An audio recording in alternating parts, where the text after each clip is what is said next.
Hi everyone, इस lecture के अंदर हम डिस्कस करेंगे modern approaches to study political science. मतलब मॉडर्न अप्रोचेस का जो इस्तेमाल किया जाता है पॉलिटिकल साइंस को पढ़ने में, वो हम डिस्कस करेंगे, जिसके अंदर हमारे पास बिहेवियरलिज्म और पोस्ट बिहेवियरलिज्म ये दो अप्रोचेस आती हैं मॉडर्न अप्रोचेस के अंदर।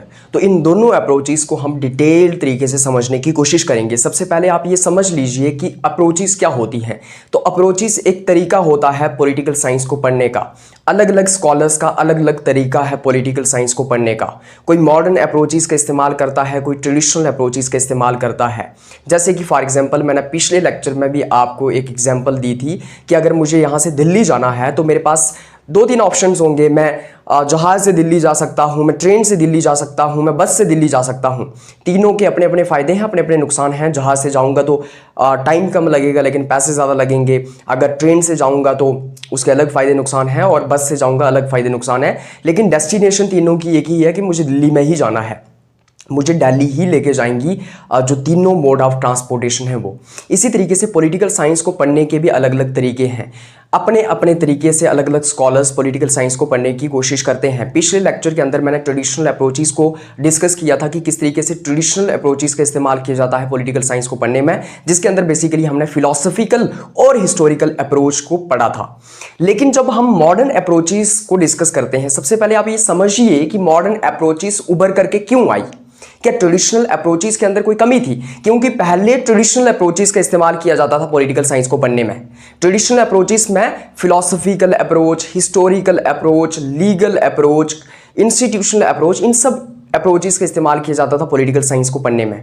लेकिन फिर मॉडर्न अप्रोचेस डेवलप होकर आई, जैसे बिहेवियरलिज्म और पोस्ट बिहेवियरलिज्म। तो ऐसा क्यों हुआ? मॉडर्न अप्रोचेस की जरूरत क्यों पड़ी? ये अप्रोचेस उभर करके क्यों आई? क्योंकि ट्रेडिशनल अप्रोचेस में कुछ फॉल्ट थे, कुछ कमियां थी। बिल्कुल, ट्रेडिशनल अप्रोचेस में कुछ कमियां रही होंगी, कुछ फॉल्ट रहे होंगे, तभी मॉडर्न अप्रोचेस उभर करके आई। वो क्या कमियां और फॉल्ट थी? सबसे पहली कमी तो ये थी कि जो ट्रेडिशनल अप्रोचेस थी वो अनसाइंटिफिक थी। मतलब हवा हवा में बातें की जाती थी, कोई साइंटिफिक बातें नहीं होती थी। ऐसा हो जाएगा, वैसा हो जाएगा, ऐसा समाज बन जाएगा, समाज के अंदर न्याय आ जाएगा, बराबरी हो जाएगी, एक अच्छी सरकार ऐसे होगी, एक अच्छा देश ऐसा होगा। बस हवा हवा में बातें की जाती थी, लेकिन साइंटिफिक बातें नहीं की जाती थी कि असलियत में ऐसा होगा या नहीं होगा। क्या असलियत में ऐसा हो रहा है कि भाई 10 साल बाद जो है ना वो हिंदुस्तान में गरीबी खत्म हो जाएगी? लेकिन क्या असलियत में गरीबी खत्म हुई? उसको इग्नोर कर दिया जाता था। तो बेसिकली जो ट्रेडिशनल अप्रोचेस हुआ करती थी वो अनसाइंटिफिक हुआ करती थी, वो नॉर्मेटिव इन कैरेक्टर हुआ करती थी। नॉर्मेटिव मतलब व्हाट ऑट टू बी के ऊपर फोकस किया जाता था कि क्या होना चाहिए, और व्हाट इज क्या हो रहा है उसको इग्नोर कर दिया जाता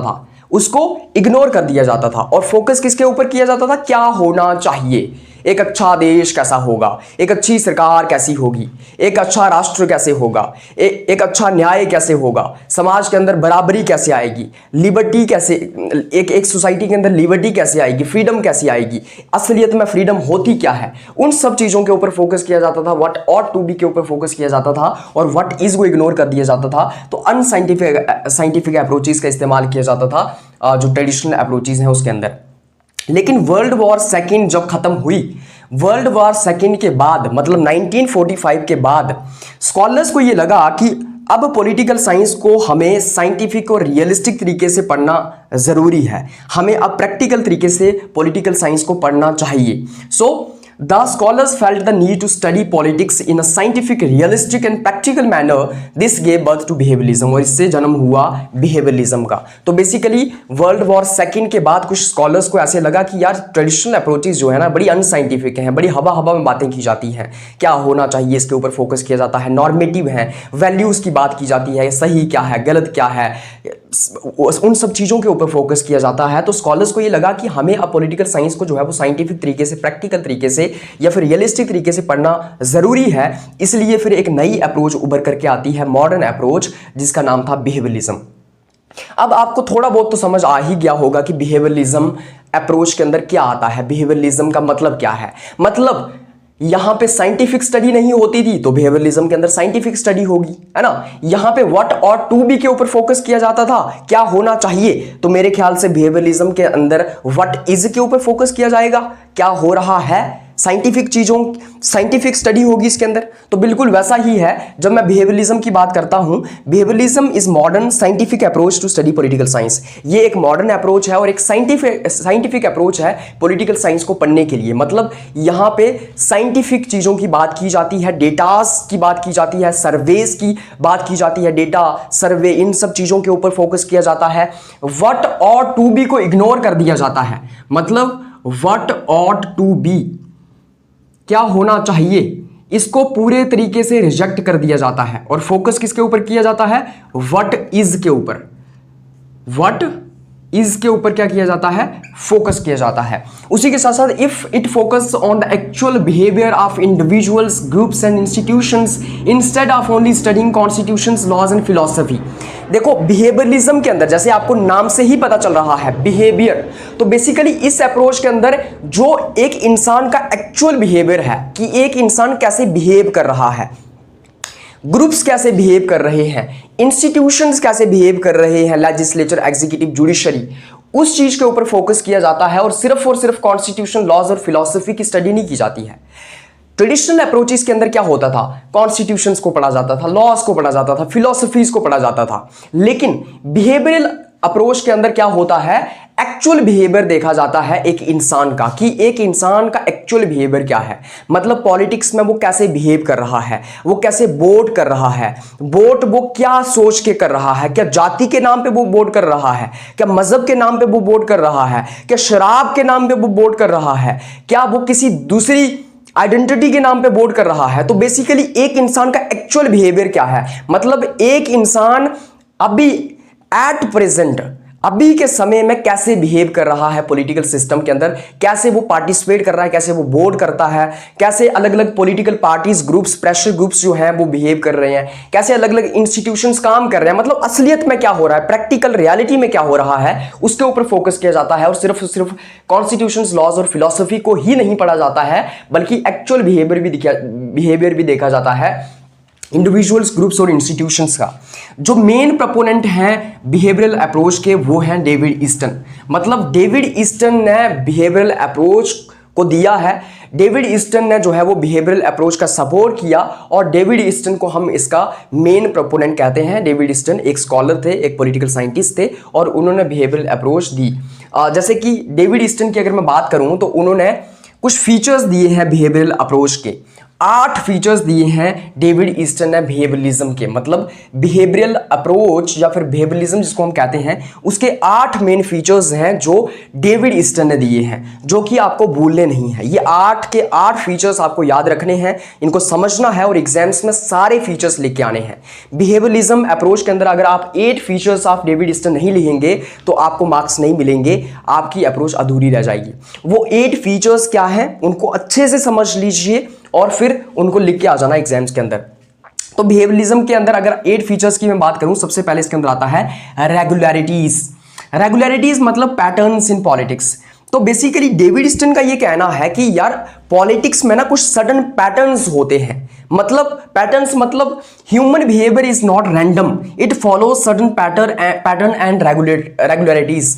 मतलब जो इंसान का बिहेवियर है वो रैंडम नहीं है, वो कुछ पैटर्न्स को फॉलो करता है या फिर कुछ रेगुलरिटीज को फॉलो करता है। अभी समझ नहीं आ रही है, समझाता हूं। जैसे कि people usually vote according to their caste, religion, income and ideology.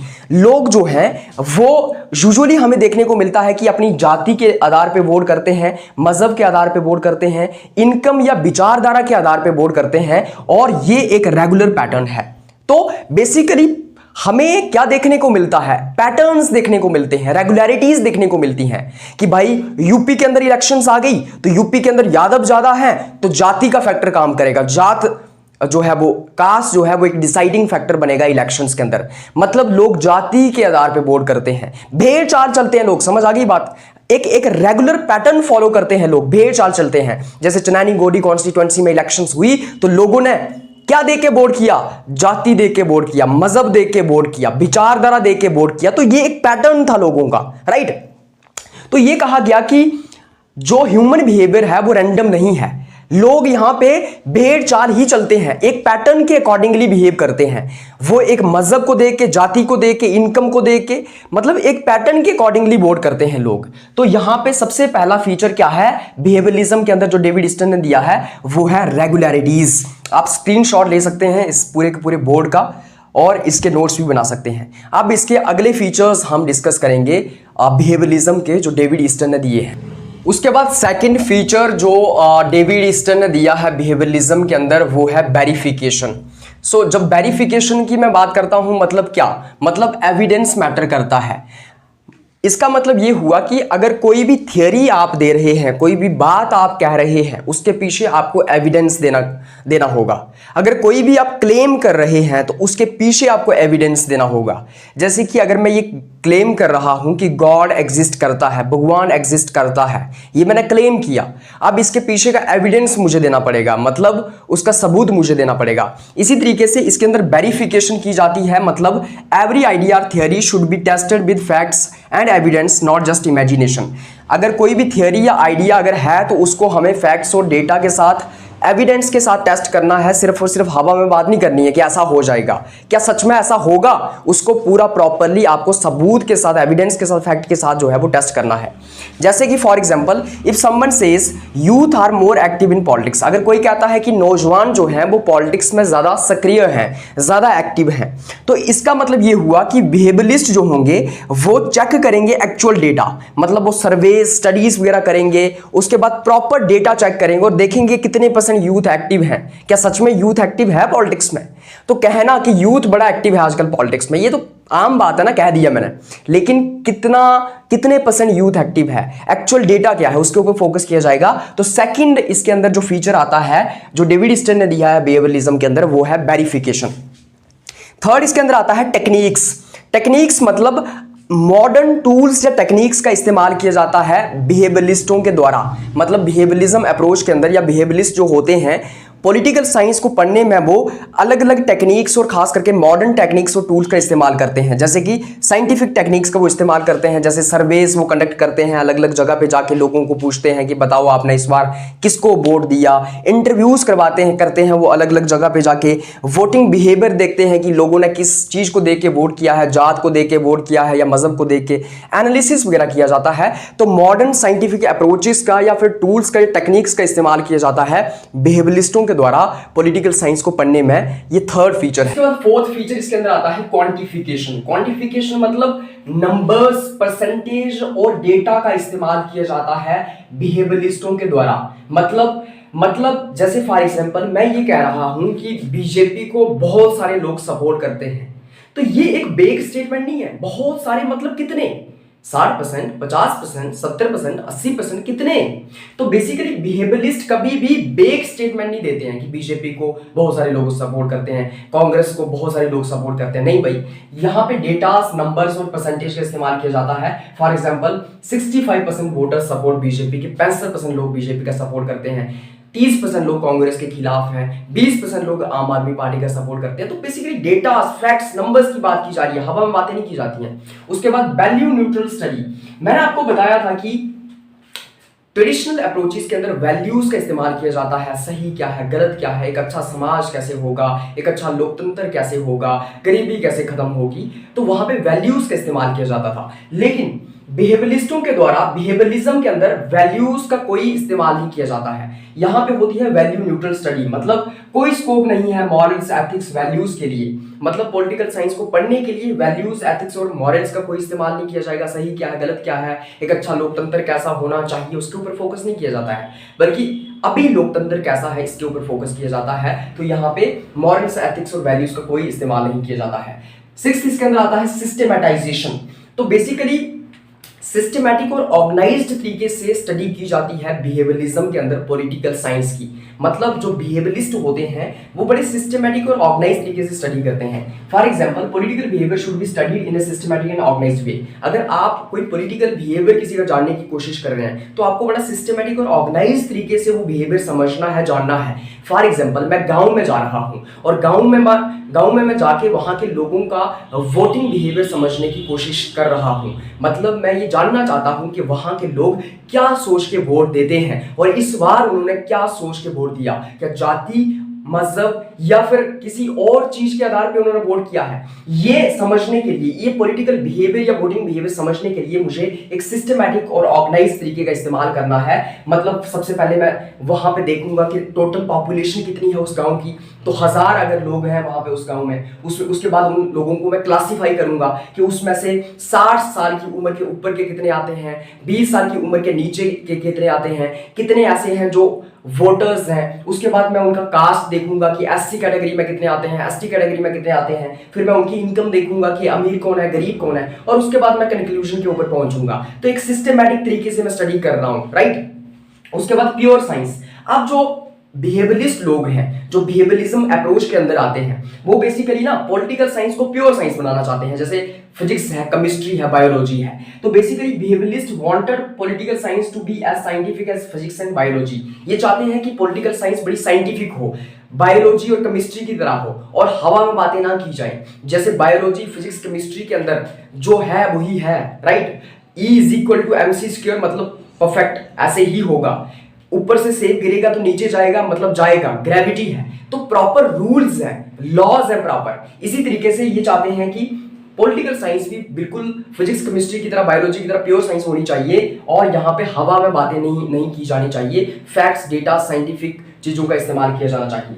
उसके बाद 8th इसके अंदर आता है इंटीग्रेशन। इंटीग्रेशन मतलब इंटरडिसिप्लिनरी अप्रोच का इस्तेमाल किया जाता है बिहेवियरिस्टों के द्वारा पॉलिटिकल साइंस को पढ़ने के लिए। मतलब ये कि borrows methods and ideas from other subjects, मतलब बाकी सब्जेक्ट्स से भी मेथड्स और आइडियाज को बोरो किया जाता है पॉलिटिकल साइंस को पढ़ने के लिए बिहेवियरिस्टों के द्वारा। मतलब जैसे साइकोलॉजी, सोशियोलॉजी, इकोनॉमिक्स, स्टैटिस्टिक्स, इनसे भी कई सारे मेथड्स और टूल्स या फिर अलग अलग आइडियाज जो है वो लिए जाते हैं, बोरो किए जाते हैं पॉलिटिकल साइंस को पढ़ने के लिए। जैसे अगर आपको डेटा कलेक्ट करना है, आपको सर्वेस करने हैं, तो स्टैटिस्टिक्स के कई सारे मेथड्स आप ड्राइव करोगे। तो बेसिकली यहाँ पे कहा यह जा रहा है कि पॉलिटिकल साइंस को आइसोलेशन में नहीं पढ़ा जाता है, बल्कि बाकी सब्जेक्ट्स का भी रिलेशन है पॉलिटिकल साइंस के साथ। बाकी सब्जेक्ट से भी कई सारी चीजें बोरो की जाती हैं, उधार ली जाती हैं पॉलिटिकल साइंस को पढ़ने के लिए। तो ये 8 फीचर्स हमारे पास आते हैं जो बिहेवियरिज्म के अंदर डेविड ईस्टन ने दिए हैं। मतलब इन 8 फीचर्स से हम पूरा का पूरा बिहेवियरिज्म अच्छे से समझ सकते हैं, और इन 8 फीचर्स को आपको याद भी रखना है,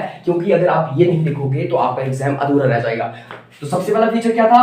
regularity, second verification, third techniques, fourth quantification, fifth value neutral study, sixth systematisation, 7th pure science and 8th integration. अगर आप एक्सप्लेन आगे नहीं भी कर पाओ तो ये एटलीस्ट मेन हेडिंग्स तो लिख के ही आ जाना, right.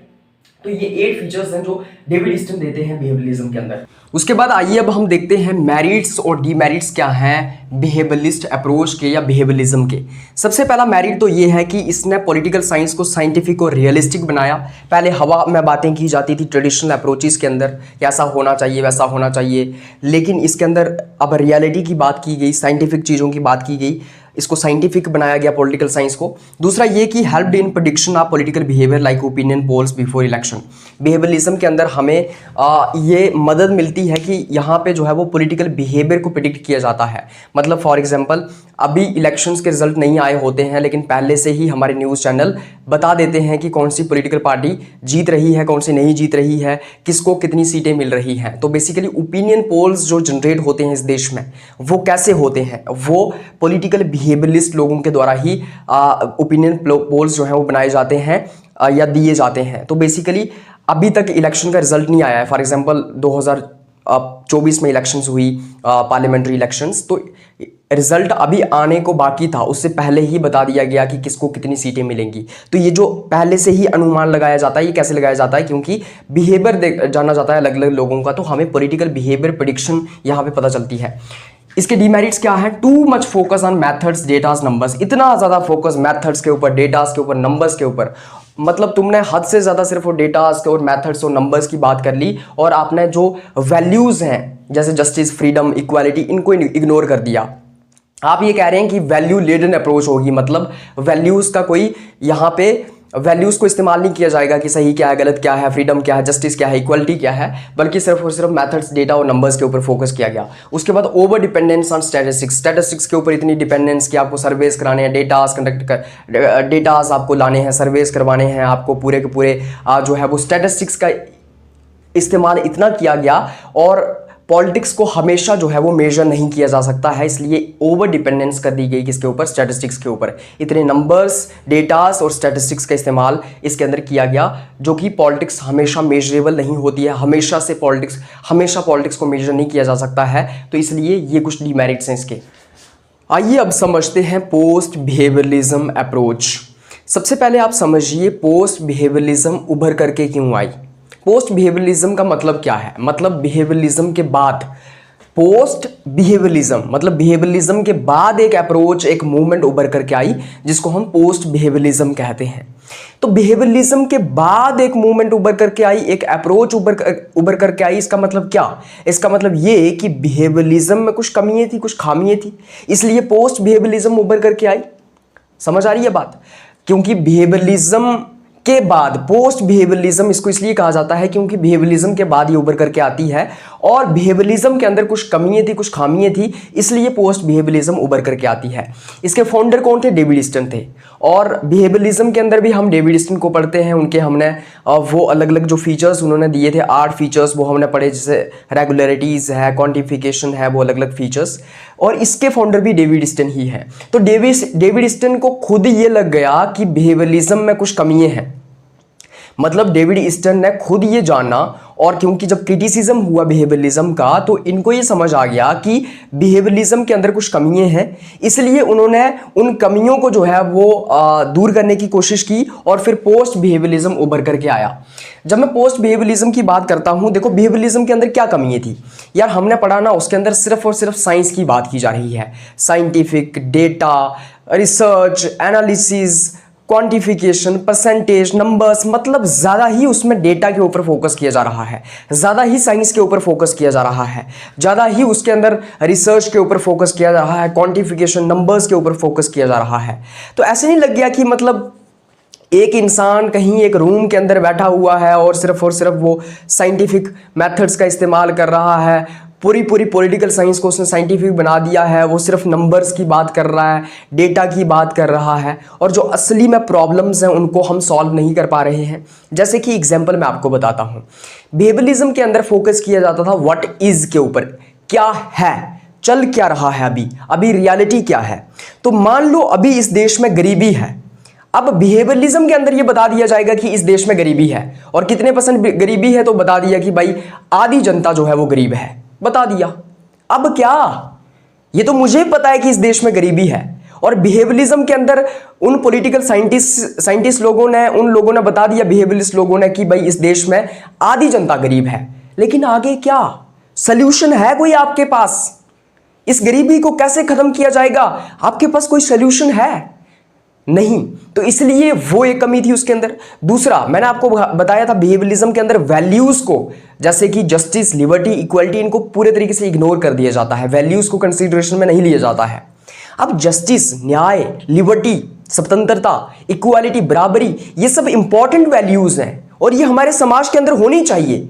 How can you ignore these important values, how can you ignore the rights, how can you ignore the liberty, justice, equality, fraternity, because these are very important values. तो वो एक problem थी behaviourism के अंदर के values को ignore कर देना, इतना साइंटिफिक हो जाना, कोई सोल्यूशन ऑफर ना करना, सिर्फ व्हाट इज के ऊपर फोकस करना, इंपीरिकल मेथड अडॉप्ट करना, क्या हो रहा है, क्या चल रहा है, रियलिटी क्या है, सिर्फ उसके ऊपर फोकस करना, और सल्यूशन ना बताना। इस देश में गरीबी है, इस देश में लोकतंत्र खराब है, लोग इलेक्शंस में वोट करते हैं जाति को देख के। आपने बता दिया कि भाई लोग जो हैं इस देश में जाति के नाम पे वोट कर रहे हैं, आपने बता दिया 20% लोग जाति के नाम पे वोट कर रहे हैं, बस।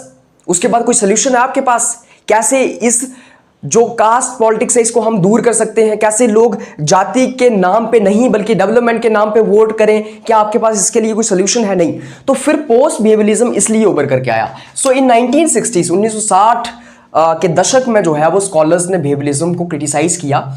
उन्होंने कहा कि political science should not only be scientific but also relevant to society, कि पॉलिटिकल साइंस सिर्फ साइंटिफिक नहीं होनी चाहिए। भाई तुम सिर्फ साइंस की बात कर रहे हो, डेटा की बात कर रहे हो, फैक्ट्स की बात कर रहे हो, फिगर्स की बात कर रहे हो, और तुम समाज के लिए रेलिवेंट नहीं रहे। मतलब सोसाइटी में तुमने बता दिया कि गरीबी है, तुमने बता दिया कि जात के नाम पर राजनीति हो रही है, तुमने बता दिया मजहब के नाम पर राजनीति हो रही है, तुमने बता दिया लोकतंत्र खराब है, तुमने बता दिया इलेक्शंस फ्री एंड फेयर तरीके से नहीं हो रही है, बट क्या समाज समाज में तुम ये भी बता सकते हो कि ये सब खत्म कैसे किया जाए, एक अच्छा समाज कैसे बनाया जाएगा, सॉल्यूशन है आपके पास? नहीं।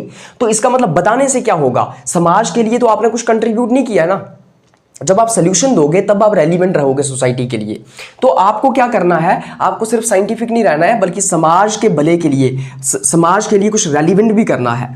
पोस्ट बिहेवियरिज्म बेसिकली एक मूवमेंट थी जो कि ये कह रही थी, जिसके अंदर ये कहा जा रहा था कि पॉलिटिकल साइंस साइंटिफिक तो होनी ही चाहिए। चलो साइंटिफिक होना अच्छी बात है, लेकिन उसी के साथ साथ ह्यूमनली रेलिवेंट भी होनी चाहिए, मतलब समाज के लिए रेलिवेंट होनी चाहिए, लोगों के लिए रेलिवेंट होनी चाहिए, कुछ सॉल्यूशंस को भी ऑफर किया जाना चाहिए, वैल्यूज़ को पूरे तरीके से इग्नोर नहीं किया जाना चाहिए। Knowledge without social purpose is useless. इसके अंदर ये कहा जाता है कि भाई आपके पास नॉलेज है, आपके पास डेटा है, फैक्ट है, साइंस है, आपके पास नंबर्स हैं, ठीक है, लेकिन अगर वो सोशल पर्पस के लिए यूजफुल नहीं है, मतलब समाज के लिए वो काम नहीं आ रहा है। आपने बता दिया इस देश में 50% जनता जो है वो गरीब है, आपके पास सब कुछ है, नॉलेज है, लेकिन आप ये नहीं बता पा रहे हैं क्यों गरीब है, और आप ये भी नहीं बता पा रहे हैं कि गरीबी खत्म कैसे की जाएगी। Importance to values like justice, liberty, equality etcetera. इसके अंदर जस्टिस, लिबर्टी, इक्वालिटी जैसी वैल्यूज को इंपॉर्टेंस दी जाती है, इनको इग्नोर नहीं किया जाता है। किसके अंदर? पोस्ट बिहेवियरिज्म के अंदर। तो आपको दोबारा से मैं समझा दूं, पोस्ट बिहेवियरिज्म बेसिकली एक रिएक्शन मूवमेंट थी बिहेवियरिज्म के अगेंस्ट। बिहेवियरिज्म के अंदर कुछ कमियां थी जिनको दूर करने के लिए पोस्ट बिहेवियरिज्म का इमर्जेंस हुआ। डेविड ईस्टन ने ही पोस्ट बिहेवियरिज्म भी लाया। David Easton is the founder of post behaviourism, और बिहेवियरिज्म के अंदर भी हमें डेविड ईस्टन देखने को मिलते हैं। उन्होंने उसके अंदर 8 फीचर्स दिए हैं जो मैंने डिस्कस किए। डेविड ईस्टन ने उन कमियों को दूर करने के लिए उन्होंने पोस्ट बिहेवियरिज्म को जो है वो इनोवेट किया, और उसके अंदर ये कहा गया कि हमें वैल्यूज को कंप्लीटली इग्नोर नहीं करना है जो हम बिहेवियरिज्म के अंदर करते आ रहे थे। हमें इतना साइंटिफिक भी नहीं हो जाना है, इतना डेटा ओरिएंटेड भी नहीं हो जाना है कि हम व्हाट और टू बी के ऊपर फोकस ही ना करें, मतलब क्या होना चाहिए। हम सिर्फ ये कह रहे हैं बिहेवियरिज्म के अंदर कि गरीबी है इस देश में, लेकिन हम ये नहीं कह रहे हैं कि उस गरीबी को दूर कैसे किया जाएगा। तो बेसिकली वो सब कमियां दूर करने के लिए पोस्ट बिहेवियरिज्म का इमर्जेंस हुआ। अब इसके मेन फीचर्स क्या है पोस्ट बिहेवियरिज्म के? देखो, डेविड ईस्टन ने दोबारा से पोस्ट बिहेवियरिज्म के कुछ मेन फीचर्स दिए। सबसे पहले रेलिवेंस। रेलिवेंस मतलब political research should solve real world problems.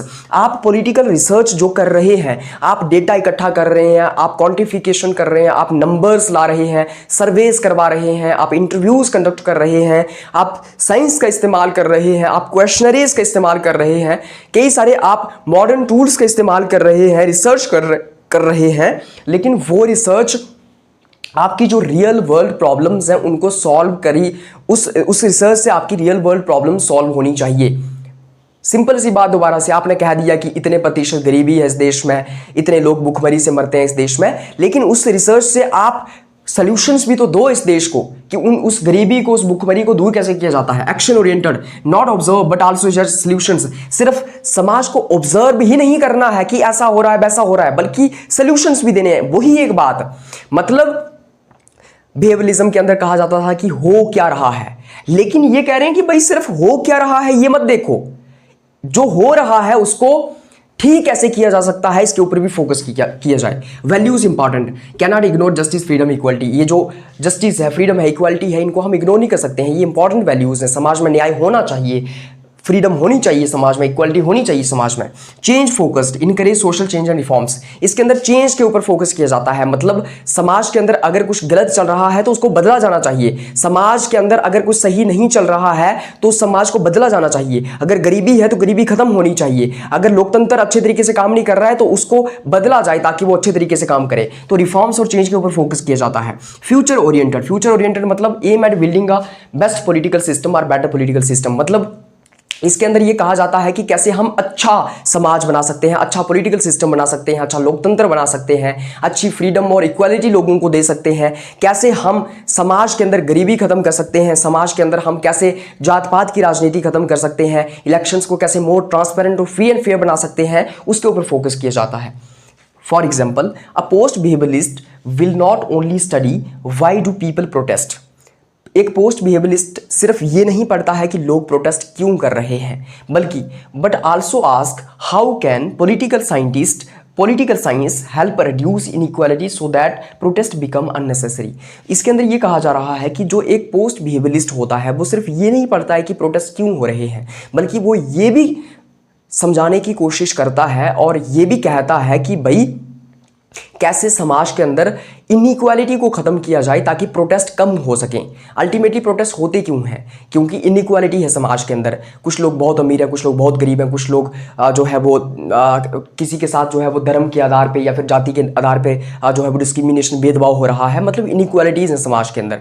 कोई ऊपर है, कोई नीचे है, और ऊपर वाला नीचे वाले को दबा रहा है, इसलिए प्रोटेस्ट हो रहे हैं समाज के अंदर। तो सिर्फ ये नहीं कहा जाएगा कि भाई क्योंकि इनइक्वालिटी है समाज के अंदर इसलिए प्रोटेस्ट हो रहे हैं, बल्कि ये भी कहा जाएगा कि उस इनइक्वालिटी को खत्म कैसे किया जाए ताकि प्रोटेस्ट कम हो सकें। तो बेसिकली यहाँ पे सॉल्यूशंस ऑफर किए जाते हैं, सिर्फ ऑब्जर्वेशन नहीं की जाती है। और पूरा का पूरा सार अगर मैं दोनों अप्रोचेस का आपको मैं बता दूं तो सिंपल सा ये है कि बिहेवियरलिज्म के अंदर समाज को ऑब्जर्व किया जाता है, समाज के अंदर अभी चल क्या रहा है, समाज के अंदर हो क्या रहा है, गरीबी है, भुखमरी है, ये सब ऑब्जर्व किया जाता है। और पोस्ट बिहेवियरलिज्म के अंदर सिर्फ ऑब्जर्व ही नहीं किया जाता है बल्कि सॉल्यूशंस भी दिए जाते हैं।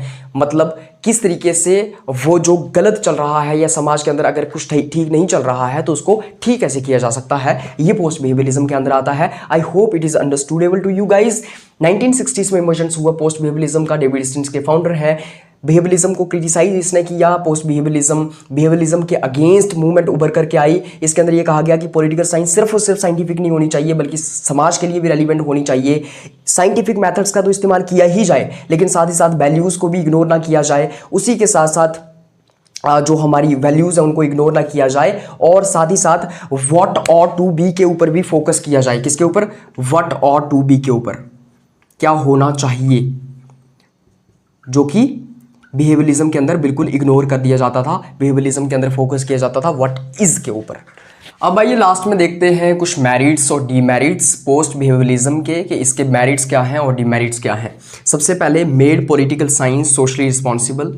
जो पोस्ट बिहेवियरलिज्म था इसके अंदर पॉलिटिकल साइंस को और ज़्यादा रिस्पॉन्सिबल, सोशली रिस्पॉन्सिबल बनाया गया। मतलब समाज के प्रति पॉलिटिकल साइंस को जिम्मेदार बनाया गया कि भाई समाज के प्रति आपकी जिम्मेदारियां हैं, आप सल्यूशन ऑफर करोगे, सोसाइटी को इम्प्रूव कैसे किया जाएगा, सोसाइटी के अंदर परफेक्शन कैसे हासिल की जाएगी, उसके ऊपर काम किया जाएगा। सिर्फ और सिर्फ ऑब्जर्व नहीं किया जाएगा समाज को बल्कि रेमेडीज़ और सल्यूशंस भी ऑफर किए जाएंगे। Balanced science with values and ethics. इसके अंदर साइंस की तो बात की ही गई, साइंटिफिक अप्रोच तो अडॉप्ट की, लेकिन उसी के साथ साथ वैल्यूज़ और एथिक्स को भी नज़रअंदाज नहीं किया, उनको भी कंसिडरेशन में लिया गया। डीमेरिट्स क्या है? कभी कभी ना पोस्ट बिहेवियरल अप्रोच जो है वो बड़ी आइडियलिस्टिक हो जाती है, मतलब प्रैक्टिकल रियलिटी से दूर हो जाती है। फॉर फ्रॉम प्रैक्टिकल रियलिटी तो कभी कभी ये जो असलियत है, जो प्रैक्टिकल रियलिटी है उससे दूर हो जाती है पोस्ट बिहेवियरल अप्रोच और हवा में बातें की जाने लगती हैं। Too much focus on values में रिड्यूस साइंटिफिक ऑब्जेक्टिविटी। और इसके अंदर वैल्यूज़ के ऊपर फोकस किया जा रहा है तो टू मच फोकस जो है वैल्यूज़ के ऊपर कि क्या सही है क्या गलत है, जस्टिस होना चाहिए, इक्वलिटी, लिबर्टी, फ्रीडम होनी चाहिए। उससे क्या होता है कभी कभी साइंटिफिक ऑब्जेक्टिविटी जो है वो रिड्यूस हो जाती है। मतलब जो आपने इसको साइंटिफिक एंगल जो दिया था इस अप्रोच को वो कभी कहीं ना कहीं हमें जो है वो साइड लाइन होते हुए दिखता है। तो इस तरीके से हम मॉडर्न अप्रोचेस को डिस्कस करते हैं जिसके अंदर हम बिहेवियरलिज्म और पोस्ट बिहेवियरलिज्म को अच्छे से समझ लेते हैं। अगर आपको इस लेक्चर का PDF चाहिए तो आप इस वीडियो की डिस्क्रिप्शन में जा सकते हैं, वहाँ पर टेलीग्राम चैनल का लिंक दिया होगा, वहाँ से आप टेलीग्राम चैनल ज्वाइन कर सकते हैं, आपको PDF मिल जाएगा। आप सब लोगों का इस लेक्चर को देखने के लिए बहुत बहुत धन्यवाद। आई होप कि आपको दोनों अप्रोचेस बड़े अच्छे से समझ आ गई होंगी। Bye bye, take care, have a good day, good night, whatever it is.